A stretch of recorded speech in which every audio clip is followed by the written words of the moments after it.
Hello, we're back with tip number 10. I'm actually sad that it's finishing. So we've been here for 9 tips together, 9 tips to support you with your teaching, and particularly teaching online right now. And the final tip is something that you can use with very little preparation with your students, but it's also something that we can use to look back on the 10 tips or the 9 tips that we've done so far. And it's called What, So What, Now What? Some of you may have already used this in your own courses that you've taken as a learner, or you may have used it with your students already. So it might just be a reminder for some of you, but it can be a very powerful structure to use to get some really good thinking and good conversation going. So what is it? What, so what, now what? What is just looking back at what did you learn?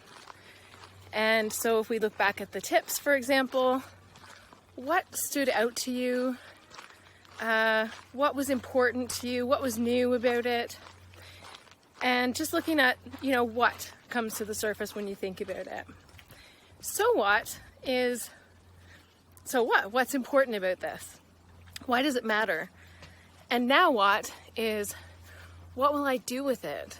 And that can be really powerful for students when they're new to the subject, when they're new to the content, and they don't know what they don't know yet. And you can help them think about now what. So, looking at what I've learned, looking at why that's important, and you can help fill in some of those blanks as well, especially when they're getting used to this activity. And then helping them to think about what's next for them in their learning. Are they still curious about something? Do they need to know more? Is there some action they need to take next? So it's a very simple structure, but it's something that can be applied to many different content areas, and it's something that you can use for your own learning. So it's been a pleasure going through these 10 tips, and I have lots to learn.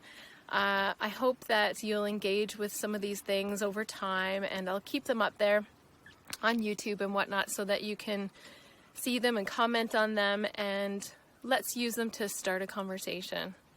Have a great day, everyone, and I'm sure I'll see you soon. Bye-bye.